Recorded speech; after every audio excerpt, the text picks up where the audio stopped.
siratal mustaqim siratal ladzina an'amta 'alaihim ghairil maghdubi 'alaihim waladdallin.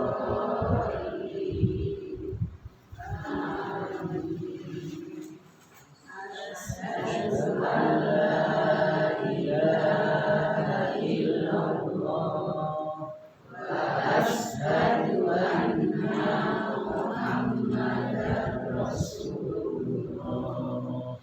Raditu billahi rabban wa bil islami dinan wa bi Muhammadin nabiyyan wa rasulan.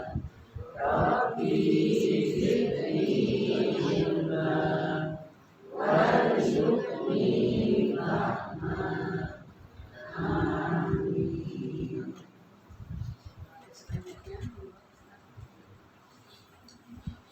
Bismillahirrahmanirrahim. Assalamualaikum warahmatullahi wabarakatuh. Waalaikumsalam warahmatullahi wabarakatuh. Alhamdulillahi rabbil alamin wa bihi nasta'inu ala umuri dunya waddin. Wassalatu wassalamu ala asyrafil anbiya'i wal mursalin sayyidina Muhammadin wa ala alihi wa sahbihi ajma'in.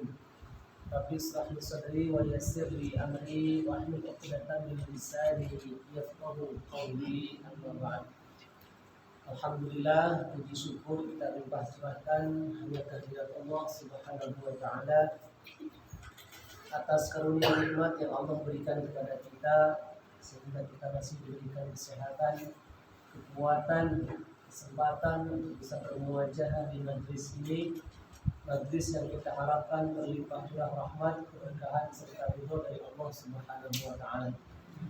Salawat dan salam semoga tercurah limpah kepada uswatun hasanah kita baginda Nabi besar Muhammad sallallahu alaihi wasallam sebagai suri tauladan kita semuanya, manusia mulia yang kita jadikan sebagai tolak ukur ketika kita ingin mencari panutan sejati. Dan mudah-mudahan rasa cinta dan kesetiaan kita betul-betul tertanam kokoh hingga ajal maut untuk kita semua, serta kita semua digolongkan menjadi umatnya yang kelak di hari kiamat nanti memperoleh syafaatnya. Amin ya rabbal alamin. Baik, Ibu Majelis Taklim Nur Al-Fatah Santan melanjutkan kajian hadis Arba'in Nawawi. Kita masuk pada pembahasan hadis keberapa sekarang? 15. Hadis ke-15.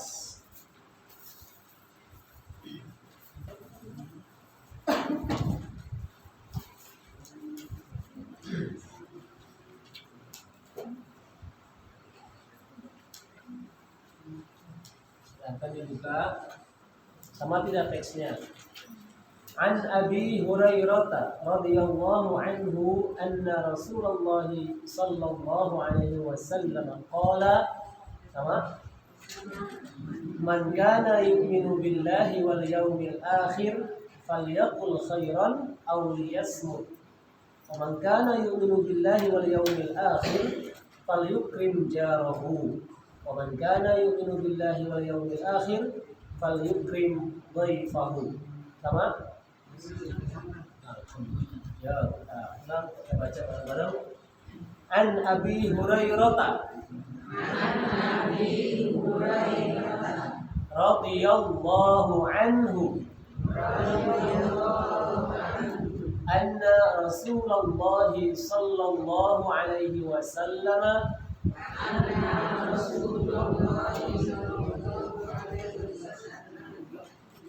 man kana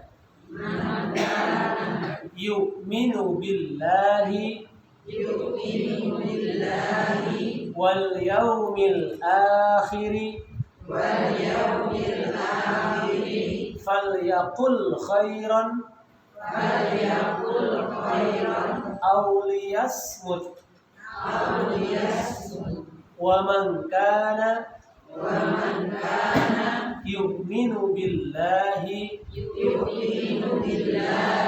wal yawmil akhiri falyukrim jarahu wa man kana yu'minu billahi wal yawmil akhiri falyukrim dhaifahu. Hadis rawahu Bukhari dan Muslim. An Abi Hurairah, dari Abu Hurairah radhiyallahu anhu, semoga Allah merahmati beliau, meridhai beliau, anna Rasulullah sallallahu alaihi wasallam qala, bahwasanya Rasulullah sallallahu alaihi wasallam bersabda, man, barang siapa, kana yu'minu billahi, yang beriman kepada Allah, yakin kepada Allah, wal yaumil akhir, dan hari akhirat. Jadi di sini yang difokuskan, yang diseru, yang dipanggil ataupun yang dimaksud adalah orang yang sudah beriman dan dia beriman kepada Allah dan hari akhirat saja, dua. Allah dan hari akhirat itu sudah meliputi semuanya. Maka hendaklah dia di sini faliyakul khairan, maka bicara baik, berkata baik. Apapun berkata baik di sini sifatnya umum, global. Auliyasmut, atau diam. Apa maknanya? Ketika kita bisa berkata baik kepada tetangga, saudara, kakak, adik, keluarga, siapapun orang, maka katakanlah yang baik. Bahkan ketika kita pas lagi di jalan raya, hati-hati ketika berkata ataupun mengatakan kata-kata kalimat yang tidak baik terhadap orang yang di luar. Misalkan kita lagi naik mobil, itu kan orang yang di luar kita tuh nggak tahu apa yang kita bicarakan. Berhenti di lampu merah misalkan, ada itu yang jualan tahu, yang jualan nangka, yang ngamen, yang silverman. Ada ya, pernah lihat ya? Itu kan kita enak tuh berkomentar tuh. Pasti ada aja gitu ya. Nah yang silverman-nya misalkan udah telanjang dada gitu ya, dicat tubuhnya gitu ya, postur tubuhnya mungkin gimana gitu ya, agak berbeda. Nah, kita kan enak tinggal komentar. Pernah lihat kayak gitu ya? Atau pernah merasakan? Itu tuh, kalau bisa berkata baik, katakan baik. Masya Allah, masih muda, di tengah terik matahari, begitu semangat dia mengais rezeki, menjemput rezeki. Ya Allah, mudah-mudahan rezekinya barokah. Tuh enak daripada lihat ya, panas-panasan cuma dapat berapa duit pun enggak sia-sia. Ya, masih muda, minta-minta, Nah, ini hati-hati dengan kata-kata ini. Atau anak kita melihat pas kita lagi naik, kemana lah, lagi jalan-jalan, tiba-tiba anak kita tuh melihat apapun lah ya, itu ada orang gini, ada orang misalkan apa gitu nyebrang, tapi apa gitu ya. Itu kan sering terjadi kadang-kadang ya. Nah maka hendaklah segera kita sampaikan kepada mereka, anak kita, atau kita sendiri, atau pasangan kita untuk tidak melanjutkan perkataan yang tidak baik tersebut. Barang siapa orang yang beriman kepada Allah, berkata baiklah, kalau tidak bisa, diam. Itu baru di atas kendaraan, belum lagi di rumah, di depan televisi biasanya. Kenapa ini mulai pada senyum-senyum ketawa? Tuh di depan televisi itu biasanya kita diuji untuk komentarin. Nah, ya. Hati-hati kalau pas lagi nonton TV itu. Kalau kita nonton tayangan yang mungkin membuat hati kita merasa nggak cocok itu ya, jangan berkomentar. Tahan. Tahan. Ya. Biasanya kan nonton apa ya ibu biasanya? Sinetron. Nah, ya, komentarin pemain antagonisnya. Padahal dia kan lagi kerja. Sebetulnya kan dia nggak seperti itu gitu. Cuman karena acting saja kita nggak suka sampai dia lagi nih coba gitu ya. Bapak-bapak juga sama, lagi nonton sepak bola itu kan mulutnya pengen komentar, ayo itu oper coba. Jadi kita tuh sampai wah ini emosi kena lah coba ya. Terus di mana lagi biasanya kalau kita gampang komentar tuh di mana lagi? Halo? Di mana?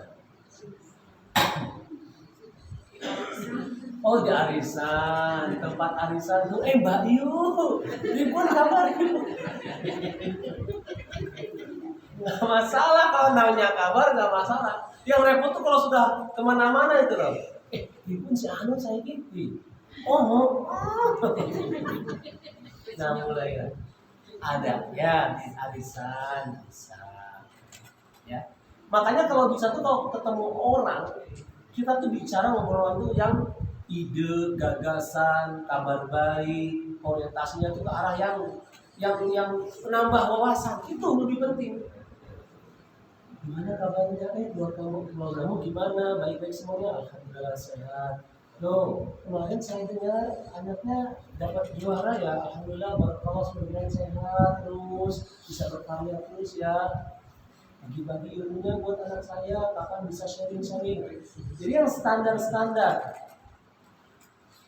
Tapi kalau sudah ngomongin yang jelek, tahan ya. Falyatul khairan aw liyasmut, baik diam kalau misalkan sudah masuk ke ranah yang kurang baik. Ngomongin apa lagi biasanya? Politik, nah udah lewat sih ya. Nah, itu repot itu kalau udah ini pilih mana nomor 4 atau nomor 5. Ya Allah, itu kan jadi luar biasa ujian. Kemudian dikatakan juga di hadis ini, wa man kana yu'minu billahi wal yaumil akhir falyukrim jarahu. Siapa yang beriman kepada Allah dan hari akhirat, maka hendaklah dia berbuat baik kepada tetangganya. Jarahu, falyukrim, menghormati, memberikan kesan yang jangan negatif, positif. Menghormati, bergaul, bertetangga, kepada tetangganya harus saling menghormati. Gimana cara menghormati? Apakah ketika tetangga kita lewat langsung hormat? Enggak, itu tentara ya. Kalau tentara iya. Kalau kita kan menghormati itu dengan berbagai cara. Misalkan kalau pas lagi masak sup ya, itu kan aromanya suka nyampe itu ya, maka harus dikasih semuanya. Kuahnya dilebihkan, dalam hadis ya dianjurkan tuh dibanyakin kuahnya ya, terus ya dikasih isinya juga, jangan kuahnya doang. Ini serius ini, dan terutama tetangga yang dekat saja, nggak harus semua tetangga yang dekat saja. Itu secara sunnah. Tapi insya Allah di sini sudah ini ya, membudaya ya. Alhamdulillah. Terlalu sekali lah. Apalagi cara menghormati tetangga. Kira-kira apalagi? Nah, ucapan sapa, tegur sapa, gitu ya. Itu juga udah insya Allah sudah membudaya di kita. Sudah sangat membudaya. Kemudian wa man kana yu'minu billahi wal yaumil akhir falyukrim dhaifahu. Siapa orang yang beriman kepada Allah dan hari akhirat, hendaklah dia memuliakan tamu. Gimana cara memuliakan tamu? Segera dijamu. Nah, segera dikasih jamuan, minimal air, ya, air minum. Kemudian apalagi cara ini? Memberikan fasilitas. Kalau misalkan dadakan tamunya, kan tamu datang itu kan membawa keberkahan buat kita ya. Satu apa efeknya? Rumah kita jadi rapi. Sama tamu dibersihin? Enggak, kita. Kan kalau ada yang mau datang, ada tamu ke rumah, pasti kita berdua beres-beres. Ya, dibersihin. Nah, itu salah satu efek ketika kedatangan tamu. Tapi kalau nggak ada tamu di rumah kita,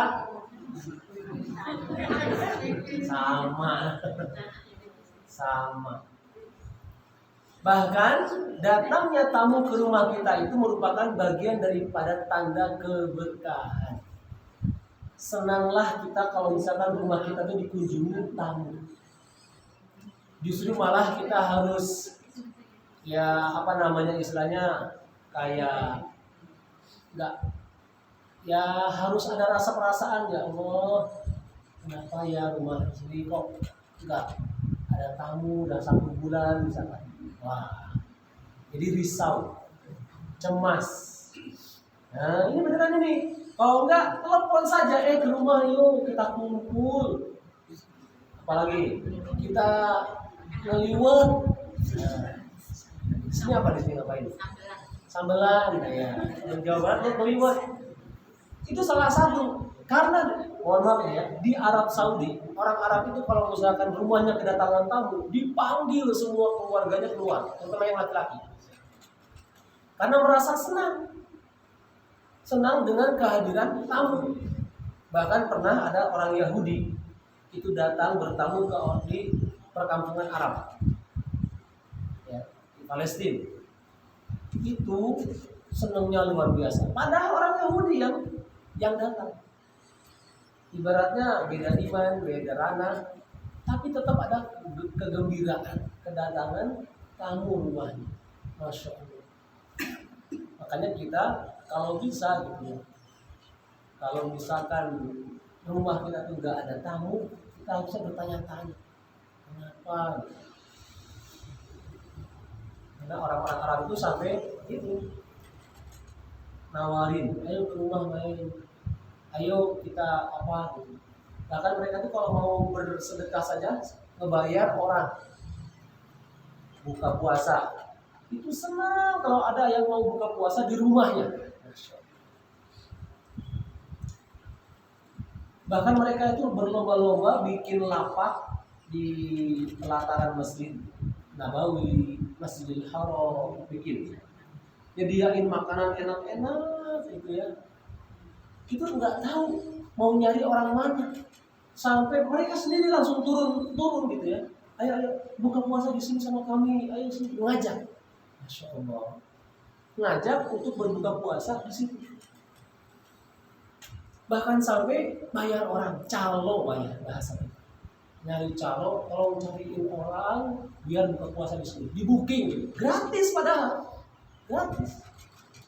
Masya Allah. Gak percaya omongan saya? Silahkan datang. Terutama kalau pas lagi bulan Ramadan. Ya, coba nanti ke Masjidil Haram, bener gak kata-kata saya ini? Ya, mereka itu bingung mau bersedekah itu gimana cara? Karena mereka emang udah kaya-kaya. Kita bingung mau jadi sedekah kemana?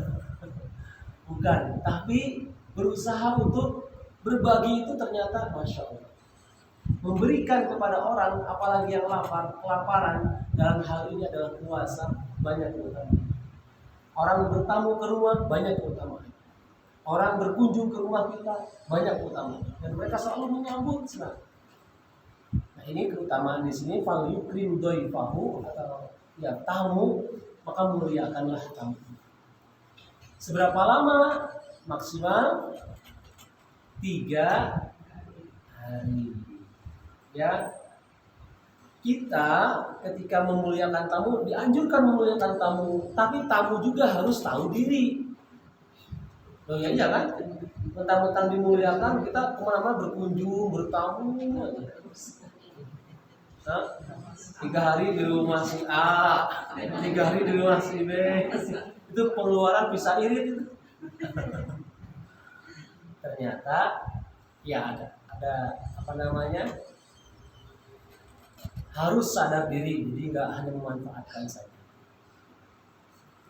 Syarat daripada hadis ini dikatakan bahwa mendapatkan ridho Allah, maka hendaklah ia berkata baik dan atau dia.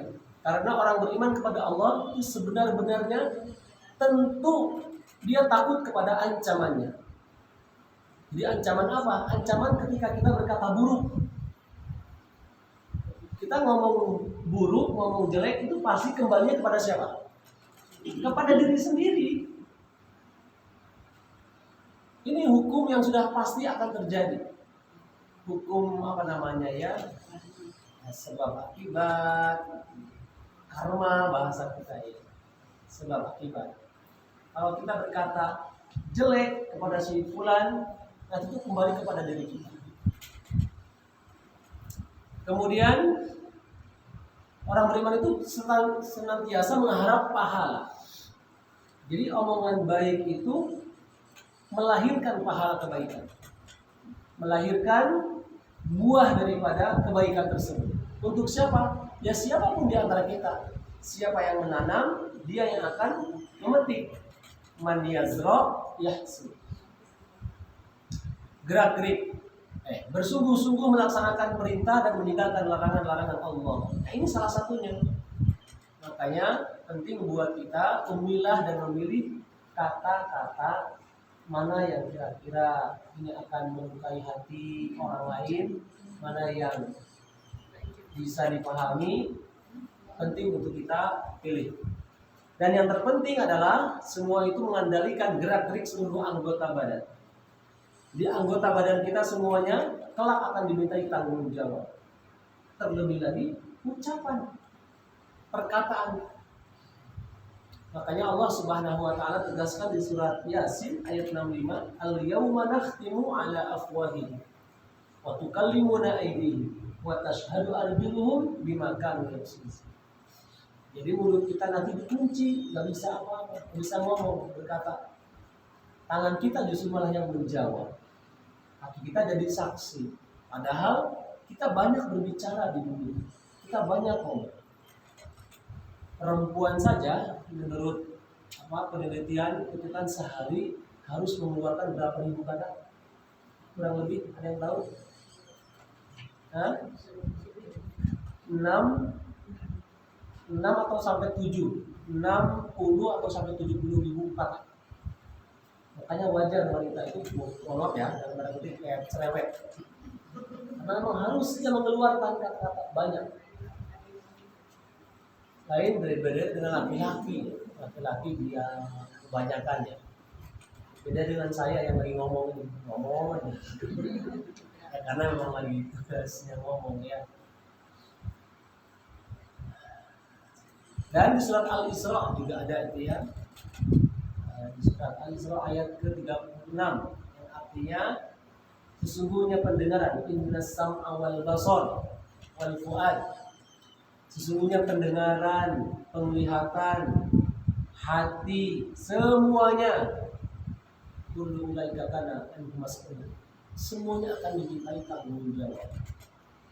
Maka penting kita memahami hadis ini bahwa jangan sampai lisan kita membuat kita justru malah mendapatkan azab dari Allah Subhanahu wa taala, mendapatkan siksa. Jaga lisan kita dari kata-kata yang tidak baik, pilih kalimat-kalimat yang mengenakan didengar dan sebagainya. Juga kita menghormati tetangga dan berperilaku memuliakan tamu yang datang ke rumah kita. Bukan berarti di sini dikatakan bahaya lisan itu sangat banyak, kata Nabi. Ya, bukankah manusia terjerumus ke dalam neraka karena tidak dapat mengendalikan lidah? Jadi salah satu banyaknya penghuni neraka Allah itu adalah sebab lisan kita. Jadi lisan kita ini ujian sejatinya. Kalau ada orang yang, mohon maaf, kita melihatnya gimana nih? Ada orang yang gagu. Gagu itu gimana? Gak lancar ngomongnya ya. Contoh. Ada lagi yang mungkin apalagi bisu. Nah itu bisu, ya. Ada lagi yang lain. Gagu sama bisu sama apa lagi? Ada lagi? Sudah ya. Nah, kita menganggapnya, kita menilainya hal demikian itu kira-kira apa? Cacat kah? Ya, kekurangan ya. Kita menganggapnya itu. Padahal di sisi Allah itu merupakan bisa jadi kelebihan dan nikmat buat si fulan. Buat orangnya jadi nikmat. Kok bisa nikmat? Gimana? Kok bisa nikmat? Karena tidak banyak ngomong. Kenapa kok nikmat? Gak banyak ngomong gitu nikmat. Bukan masalah nikmatnya itu. Gimana nikmatnya? Karena dia nanti di akhirat terbebas dari hisab. Terbebas dari hisab. Hisab itu ya diperhitungkan tanggung jawab lisannya. Kita menilai, menganggap orang yang demikian tadi, yang gagu, misalkan, atau yang bisu, tidak bisa bicara gini, nggak bisa, ya, itu merupakan kekurangan. Padahal itu dibalik kekurangan yang kita anggap adalah nikmat dan anugerah bagi si fulan. Karena tidak akan dapat hisab. Masya Allah. Bagaimana? Dia bersaudara, tapi sesama itu apa yang sama-sama namanya itu kan agak gini kan bisa juga itu juga pembicaraan namanya apa ngomongkan itu pakai apa yang namanya itu kan juga ya itu harus bisa enggak? Iya. Bisa sama itu ya. Siap, oke. Nah, jadi ada orang-orang bisu juga ternyata ngegibah gitu. Oh. Tapi, sebentar. Tapi kan ininya nggak dapat hisab, lisannya nggak dapat hisab. Yang dihisab hanya tangannya saja. Bisa dipahami ya? Ini jadi pengurang hisab. Kan dikatakan tadi, sesungguhnya pendengaran, penglihatan, bahkan sampai hati, bukan hanya itu, lisan juga di ayat yang lain dan sebagainya. Ini akan ada hisabnya. Kita akan ditanya, semua ini akan dihisab gitu. Nah, bagi mereka yang mohon maaf ya secara kekurangan, udah dia kalau memang dia berlaku gibah gitu ya, pakai gerak-gerik, yang dihisab hanya ininya. Enggak. Jadi berkurang ya. Ibu gimana? Itu kalau laki-laki berlagak cewek itu gimana? Maksudnya beragak cewek dalam hal Bicara itu. berbicara. Ya. Gimana? Abang Shelly gitu ya? Iya. Oh. Yang jadi pertanyaan, gimana kalau ada ya laki-laki yang cenderung gitu ya seperti wanita gitu ya dalam hal pakaian mungkin, penampilan atau bahkan omongan gitu ya, kita kan? Yang ngomongnya. Satu, ada dua hal. Kalau memang kodratnya sejak lahir gitu ya, dia sudah seperti itu, dimaafkan. Hisabnya berkurang. Tapi ketika sudah hal itu tuh terjadi karena dia masuk salah gaul, dan dia pengen jadi lain daripada dirinya. Yang tadinya wanita pengen ke cowok, tomboy. Yang cowok pengen ke wanita, apa namanya? Maka dikatakan sebagai riwayat dikatakan dia kena laknat. dilaknat. Nggak boleh laki-laki berpenampilan wanita, tidak boleh, dilaknat. Kemudian secara kodrat dia tetap laki-laki. Terus gimana nanti kalau matinya? Nah, matinya tetap disolatkan sesuai dengan kodrat laki-laki. Gitu ya. Kalau secara ini dilaknat, ya jangan. Terus gimana ya, apa namanya? Ya bukan gimana-gimana, cari cara untuk merubah tabiatnya, karakternya. Makanya kalau pas anak laki-laki di usia 8 tahun, jangan didekatkan gaul sama perempuan. Sudah langsung dia ke laki-laki. Laki-laki jangan dikasih dia boneka-boneka. Kalau mau pistol, kasih. Pedang-pedangan, kasih. Jadi yang semua fasilitas yang maskulin, kelaki-lakian. Kalau perempuan, misalkan usia 7 tahun, dia pengen masak-masakan. Nah, barang-barang masak, beliin nggak apa-apa, boneka boleh. Kenapa? Karena afiliasinya dia kodratnya wanita. Tapi hati-hati ketika wanita dikasih main-mainan pistol, nah, pedang, apalagi bom. Jangan, ya itu ranahnya laki-laki. Tapi kan ada yang misalkan dia cita-citanya jadi tentara, nah itu beda. Ya, beda. Kodratnya tetap wanita, tapi secara fisik mungkin dia ngikutin ritme pola. Yang pasti ini yang dilarang kalau memang karena ada faktor apa namanya ya salah pergaulan, itu dapat laknat. Begitu. Yang penting bukan kita, gitu ya. Alhamdulillah. Ada lagi sebelum dilanjutkan? Ini maksudnya kan Berkata baik. kalau misalnya ketemu yang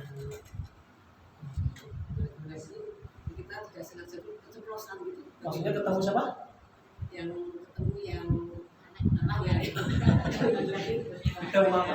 Misalnya ngatain apa baju yang bajunya kembang, terus kita ngomongnya terus keceplosan Oh iya. yang nggak baik gitu. Gimana caranya? Atau gitu? Terlanjur keceplosan gitu. Oh, terlanjur keceplosan. Paham. Satu, ketika kita berani minta maaf sama si fulan, minta maaf. Ya Allah mas, maaf. Kenapa bu? Tadi saya sempat ngomongin jenengan yang kurang bagus. Ngomongin apa? Itu lebih bagus. Ya, itu lebih bagus. Kenapa? Karena memang dosa yang berkaitan dengan hukukul adamin, kita tuh harus minta maaf sama yang bersangkutan. Kalau belum, Allah belum mengampuni. Yang kedua, kalau memang dilalah waktunya nggak cukup, kita misalkan lagi pas di jalan, gitu ya, lagi kendaraan, ya orang kayak gitu masih aja hidup, jangan. Nah, cukup istighfar.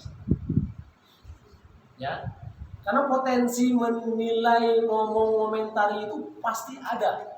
Ya, lihat orang pakai bajunya, kerudungnya warna merah, bajunya warna kuning, roknya warna hijau, kita komentar, pelangi. Atau ngelihat misalkan ada orang asing, orang Arab, hidungnya gede gitu, kita langsung komentar, ya. Kalaupun kita bisa ada di situ, minta maaf, itu lebih utama. Ya, pahit, malu, gak masalah, yang penting dapat ampunan, itu aja. Makanya berat kita itu kalau misalkan sudah berurusan dengan lisan kita. Perlu dilatih. Untuk diam itu penting, mahal. Makanya kan ada kata-kata mahal. Diam itu emas. Maksudnya apa mahal diam? Ya bukan berarti diam itu emas, semuanya kita diam. Rapat, ayo rapat, diam. Arisan, diam. Ketika ada waktunya untuk berbicara, bicara. Seperti sekarang, waktunya saya berbicara, alhamdulillah jenengan pada diam. Nah ini salah satu etika dalam bermajlis, dalam berilmu, dalam belajar. Tapi kalau tidak ada etika, udah kita masing-masing ngobrol. Saya bicara, yang lain ngobrol. Ini kapan selesainya ya? Contoh. Jadi ternyata penting kita itu untuk belajar diam. Ngadepin anak saja pun demikian. Berhadapan dengan anak itu kalau kita nggak bisa berkata baik, baik diam saja. Anak misalkan nangis-nangis, diam, liatin aja.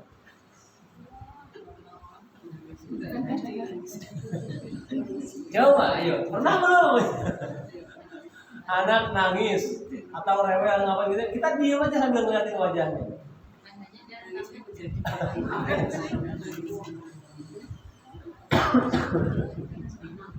Ya, dasar kita ini ya, pengennya segera selesai urusan. Baik, ada lagi? Coba. Jadi ibu minta maaf, harus minta maaf lebih utama. Ya. Kalau nggak bisa tadi, kalau kondisinya tidak memungkinkan. Masih ada kira-kira? Sama anaknya kita juga. Oh iya, iya. Walaupun sama anak, itu kita tuh minta maaf. Orang tua itu jangan merasa dirinya sempurna. Jangan merasa kita lebih merasa tua. Harusnya kan semakin tua itu semakin lebih hormat, lebih disiplin gitu. Jangan mimpi kalau kita pengen punya anak istilahnya rajin ke masjid, tapi kita enggak ke masjid. Mimpi kalau kita pengen punya anak pintar, tapi kita enggak ngasih teladan bagaimana jadi orang pintar tuh kayak. Mimpi kita kalau misalkan berharap anak soleh, solihah, tapi kita juga masih kadang-kadang ya melanggar. Jadi ada anak misalkan berbuat salah, kita kasih nasihat. Tapi ketika kita berbuat salah, kita pun minta maaf sama anak. Astagfirullah, maafin ibu ya. Tadi ibu hilaf, membentak kamu. Hah? Atau ibu terlanjur emosi, atau ibu berbohong tadi, kan gitu. Masih ngajarin anaknya. Kadang-kadang kan kita nggak sadar ngajarin anak kita berbohong, berbuat salah itu kadang-kadang biasa. Contoh, ada tamu gitu ya, tahu oh, si Fulan, wah kayaknya lagi hutang. Nah, tolong kasih tahu ya, ibu lagi keluar. Oh ya keluar. Nah, tanpa sadar kita sudah ngasih pelajaran buat anak kita berbohong. Itu sering terjadi, gampang ya. Atau hal-hal yang lainnya. Jadi kalau ada sikap kita yang mungkin itu belum kita minta maaf kepada siapapun walaupun hanya kepada anak kita, segeralah minta maaf. Maafin ayah ya, dulu ayah pernah ini gitu. Coba nanti anak tuh langsung merasa terpenuhi. Sama kita juga Bu, ketika anak kita minta maaf sama kita tuh, kita pun rasanya akan ya Allah, itu kan masya Allah suatu hal gambaran ataupun suasana yang mahal harganya. Kita hanya minta maaf tuh kalau pas lagi kapan biasanya Lebaran. Lebaran pun kan nggak mengutarakan semua kesalahannya, hanya mengatakan batinnya, dah selesai. Tanpa benar-benar kita tuh menyebutkan dosa-dosa kita tuh banyak kesalahan. Karena dosa kesalahan yang lebih afdol adalah yang segera ditaubati, yang segera mungkin ditimpali dengan perbuatan baik. Ittaqillaha haitsu ma kunta wa atbi'il hasanata tamhuha. Bertakwalah kamu kepada Allah dimanapun kamu berada. Wa atbi'is sayyi'atil hasanata tamhuha, dan iringilah setiap kesalahan kamu dengan perbuatan baik. Segera kita punya salah, segera ditimpa, itu ditutup. Jangan nunggu nanti tertumpu sampai akhirnya kita lupa untuk meminta maaf. Seperti itu. Jadi perkataan yang paling berharga adalah perkataan baik. Dan perbuatan sikap dari lisan kita yang paling utama adalah diam. Kalau memang kita tidak punya kapasitas dalam berkomentar, itu lebih baik. Ada lagi?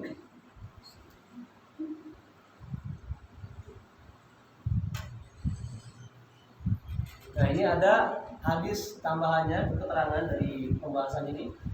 Nabi SAW bersabda yang artinya tiap ucapan anak Adam itu menjadi tanggung jawabnya. Jadi tanggung jawabnya si fulan, siapapun yang berkata. Tiap ucapan anak Adam itu tanggung jawabnya, kecuali menyebut nama Allah, menyuruh berbuat kebaikan, ma'ruf, amar ma'ruf, dan mencegah kemungkaran. Itu akan menjadi imbas buat banyak orang. Jadi omongan kita itu ya resikonya buat kita sendiri. Bahasanya bekal kita nanti buat besok. Coba ya renungkan. Ketika kata-kata kita berbuah kebaikan, berbuah pahala, itu efeknya, imbasnya buat kita. Sebaliknya juga kata buruk, tanggung jawab kita sendiri-sendiri masing-masing. Makanya kata-kata itu ibarat seperti peluru yang keluar dari laras. Anda lihat tembakan ini keluar, cus, ketika keluar itu lepasnya pesat. Cepat sekali, sulit ditangkap, ya. Mau ditangkap itu sulit, dikendalikan itu sulit. Nah seperti itulah kata-kata kita. Betapa banyak orang yang merasa nyesal dengan kata-katanya, akhirnya mereka minta maaf, menyesal dan sebagainya. Masih mending kalau dimaafkan, kalau tidak, masya Allah. Begitu. Ada lagi pertanyaan mungkin? Monggo silakan ini. Anak sama orang tua dua-duanya keras kepala, ego itu bagaimana caranya? Dua-duanya nggak mau minta maaf, dua-duanya nggak mau ngomong, nggak mau bicara, itu solusinya bagaimana? Solusinya cari penengah. Gini, memang anak itu fotokopian orang tua. Saya ulangi ya, anak itu fotokopian orang tua. Jangan nyalahkan anak kita. Kamu tuh keras kepala ya. Loh, ibu lebih keras. Jangan. Jadi kita sejatinya harus sadar diri.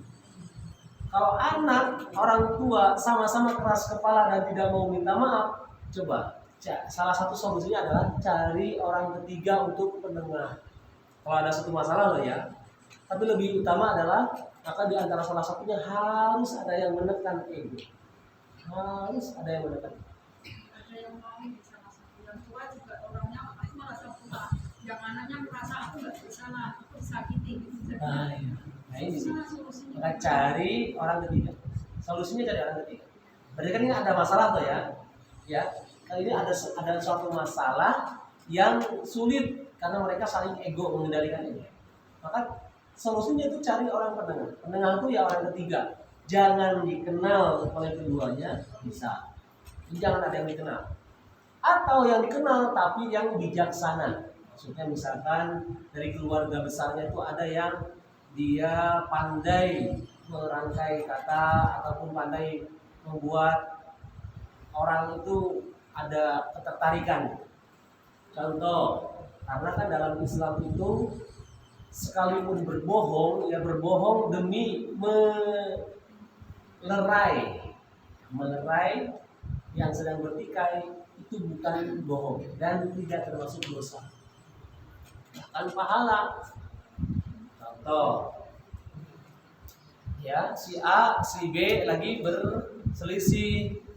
Nah, ibu minta tolong sama saya misalnya. Nah butuh proses, nanti saya sowan ke rumah si A dulu, nanti berapa hari kemudian sowan ke rumah si B dengan berbohonglah bahwa pengen baikan, itu boleh, kayak gitu cara. Ya. Yang kedua bisa dengan berdoa, kita orang di tengah-tengah berdoa.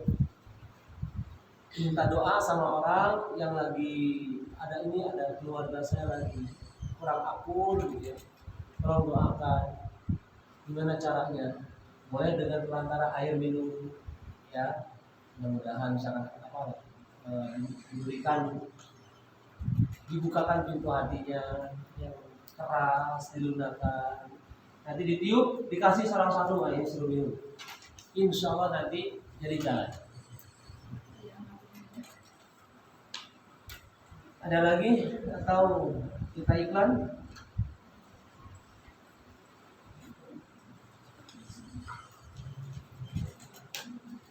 Sambil nunggu mungkin lanjut Ibu tanya jawabnya atau apa? Kalau yang enggak memaafkan itu bisa. Instruksi agama Islam itu kita minta maaf. Ya. Kita itu dianjurkan minta maaf. Urusan dimaafkan atau tidak itu urusan dia dengan Allah. Nah, gitu. Jadi bukan masalah dosa atau tidaknya. Tergantung. Ada orang yang memaafkan tapi tidak mau melupakan, ada kan?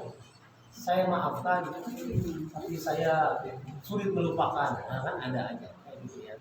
Jadi maafnya itu seperti masih ada syarat atau masih ada ganjelan. Makanya kan Allah itu Maha Pemaaf. Nah, kita berusaha untuk jadi pemaaf juga. Maksudnya bukan berarti menyamakan diri kita dengan Allah, tidak. Berupaya untuk punya pribadi yang pemaaf. Karena itu lebih disenangi gitu. Dan itu dicontoh oleh Rasulullah SAW. Nabi itu diusir, dihina, dicaci, difitnah, ya, bahkan dikata-katain yang jelek.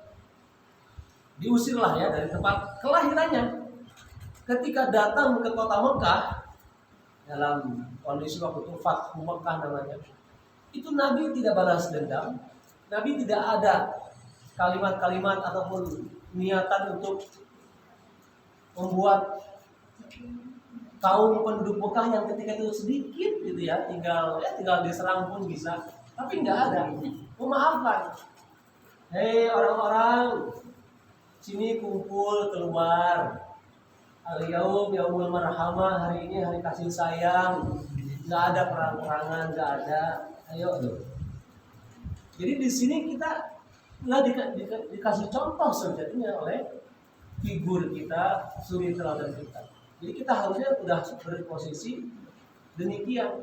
Karena bukan soal kita itu nggak maafin atau mau maafkan atau tidak, tapi urusan ketika kita kehati-hatian bahwa dendam atau apa lagi ya, dengki, benci itu efeknya buat kita juga. Kayak gitu aja. Kalau kita pengen baik di hadapan Allah, maka fokuslah pada yang baik-baik. Karena akan kembali ke kita. Jadi kalau tidak memaafkan, itu urusan dia dengan Allah. Gitu ya. Ini buat kita aja, ibu-ibu, kita mudahlah memaafkan. Ya, maafkan si fulan yang lepaskan saja. Jadi ketika energi baik, energi positif yang kita berikan itu kembali kepada kita nanti positif lagi. Dalam bentuk apa saja?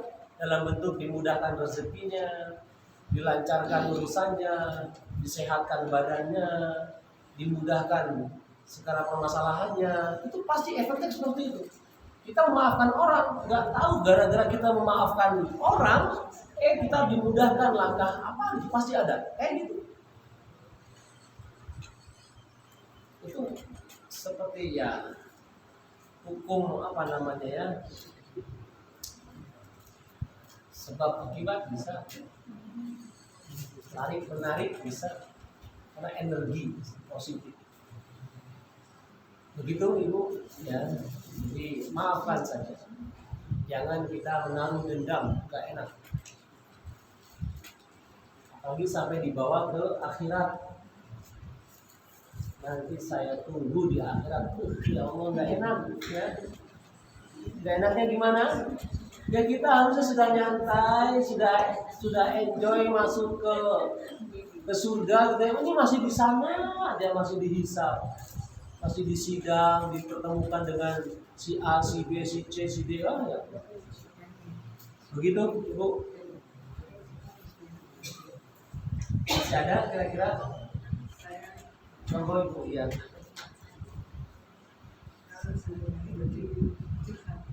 Dicurhatin. Bersama teman, tapi sifat itu menjelek-jelekan orang. Terus kadang kita, saya juga tahu bahwa kalau kita menggoling, kan kita ikut dosa. Jadi bagaimana caranya kita untuk bukan menghindar ya, supaya dia tidak sampai panjang lebar gitu. Caranya banyak, tergantung dia tipikal orang apa dulu. Kalau bisa kita langsung ngomong itu gibah, nah, kasih tahu. Oh sudah, rapopo ini penting soalnya. Nanggung, kasih tahu. Kalau enggak dikasih tahu, maka kita jangan ikut, jangan merespon. Jelek nih ya, kita kalau merespon sedikit saja, maka kita masuk kategori ikut bergibah dengan. Padahal saya harus saja tuh, oh ya toh, Nah ini, itu juga sudah respon. seperti itu sih. Ya Allah, jangan kayak gitu dong. Oh, tenanan, apa? Itu respon bahwa kita sudah mengiyahkan.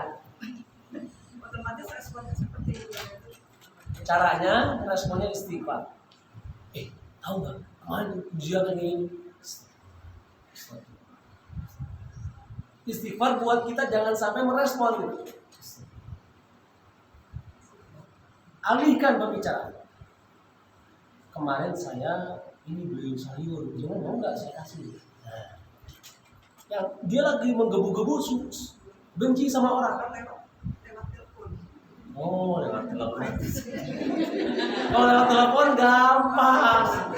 Maaf. Enak. Kayak.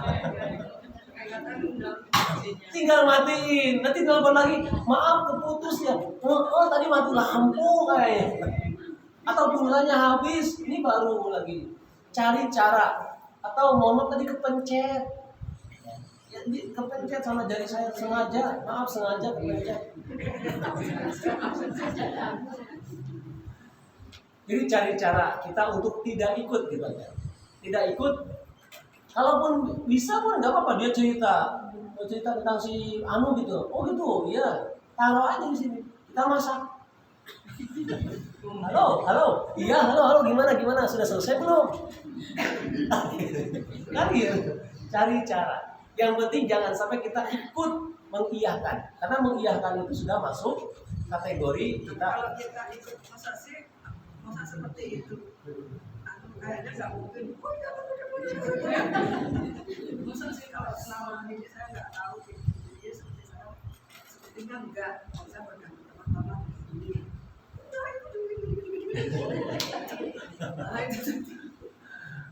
Iya. Saya teman sahabat karib dulu. Nah, abang ini teman. Susahnya cara mau mati itu pun masih gitu. Akhirnya kita mengikut kayak ke bawah gitu. Istighfar aja dah. Istighfar udah aman.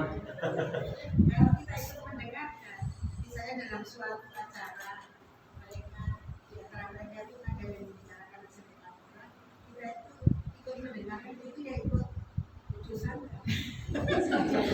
Mendengarkannya kalau memang benar-benar menikmati.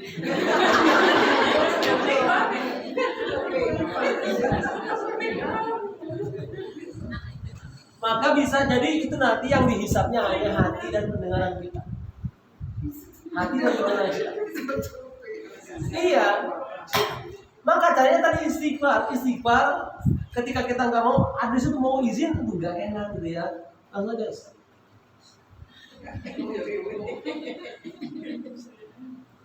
Astagfirullahaladzim. Cari.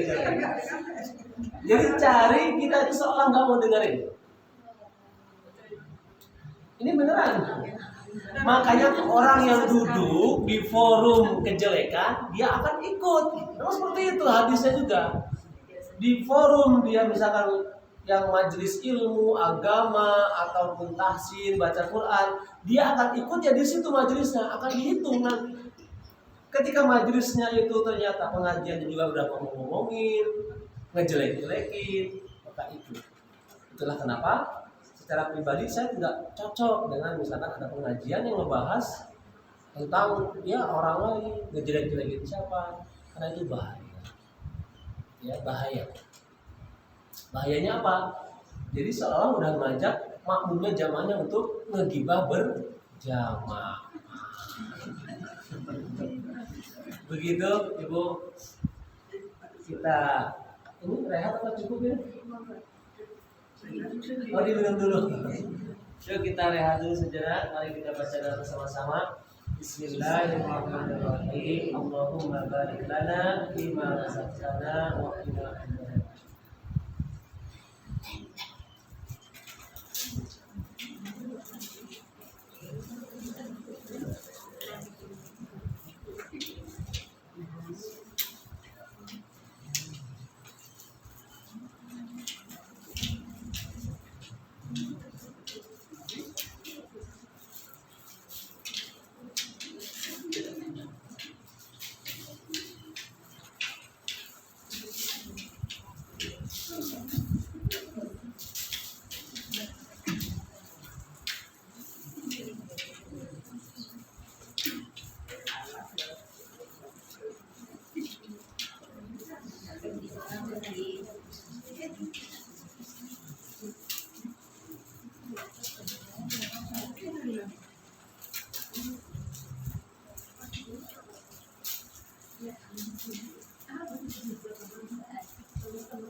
Jadi kita lanjutkan.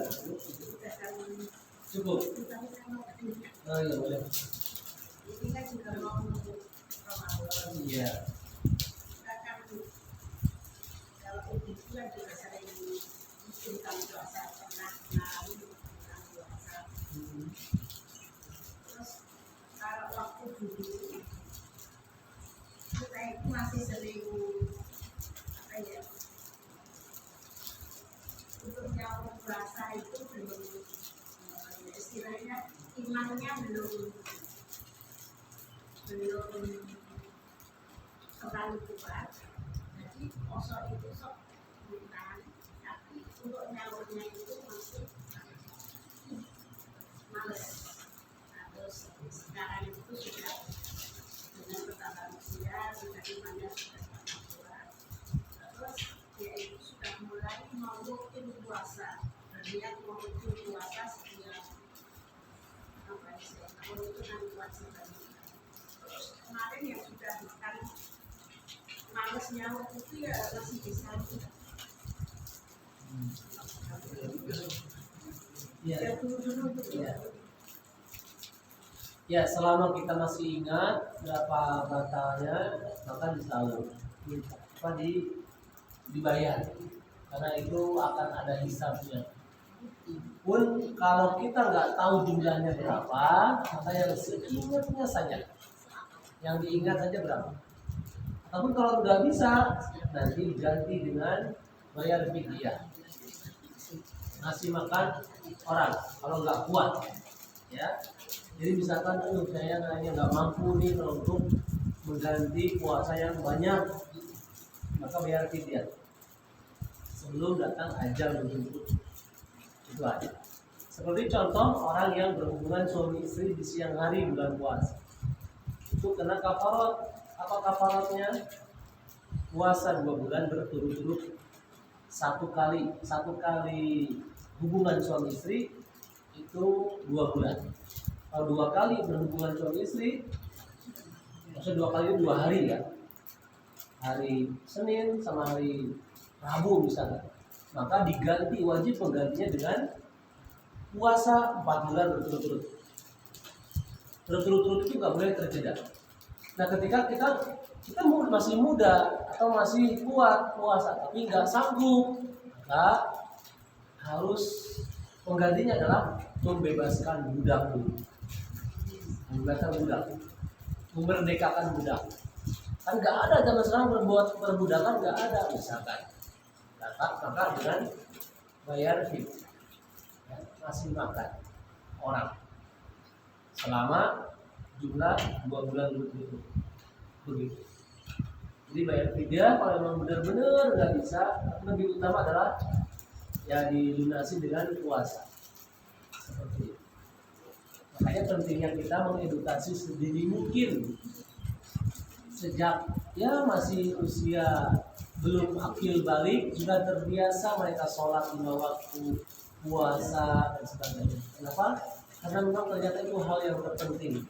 Namun selama kita taubat nasuha, nah ibu misalkan merasa udah dulu tuh lagi pas iman lagi enggak ini, misalkan alasannya gitu ya, maka taubat nasuha itu juga sudah cukup bisa. Taubat nasuha itu apa? Taubat kepada Allah dengan tidak akan melakukan kesalahan yang 2 kali di kemudian hari. Itu sudah cukup. Insya Allah sebagai wasilah kita menghilangkan dosa-dosa itu banyak cara, banyak. Yang penting sungguh-sungguhlah kita yakin. Kalau diampuni, yakin Allah mengampuni dosa-dosa saya, harus yakin. Seperti itu.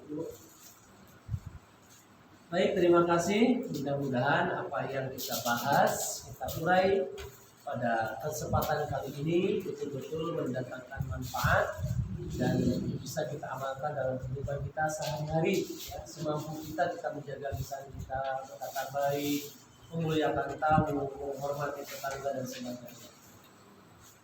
Saya juga mohon doanya ini di sekalian, insya Allah ya. Dalam waktu dekat, kalau Allah izinkan, saya bulan puasa ini nanti di akhir hari-hari terakhir itikaf di tanah suci. Namun keberadaan saya di sana bakal lama, kembali ke tanah air bisa habis lebaran haji. Maka nanti kajiannya bisa jadi mungkin libur atau gimana. Jadi saya juga butuh butuh refleksi, belajar lagi, bermunajat, berdoa lagi, meluangkan waktu hanya kepada Allah. Ibaratnya seperti ibarat gergaji itu kalau dipakai terus kan tumpul ya. Nah saya pengen momentum ini gitu ya, insya Allah ini mudah-mudahan dimudahkan semuanya karena masih proses, belum ada kepastian tapi masih proses. Saya berangkat kemungkinan pertengahan Ramadan tahun ini di sana sampai Maret, April, Mei, Juni, 2,5 bulan atau 3 bulan sampai Juni di Mekah, Madinah. Insya Allah mohon doanya semuanya. Biar saya sehat-sehat, lancar, semuanya bisa berkah gitu ya. Insya Allah salah satu majelis yang akan ada dalam doa saya ya majelis taklim ibu-ibu ini gitu ya. Insya Allah doa terbaik. Itu dari saya. Mari kita akhiri majelis kita pada malam hari ini dengan membaca kalimat alhamdulillah dan doa kafaratul majelis. Alhamdulillahirabbil alamin. Subhanakallahumma wa bihamdika asyhadu an la ilaha illa anta astaghfiruka wa atubu ilaik. Akhirul kalam. Wassalamualaikum warahmatullahi wabarakatuh.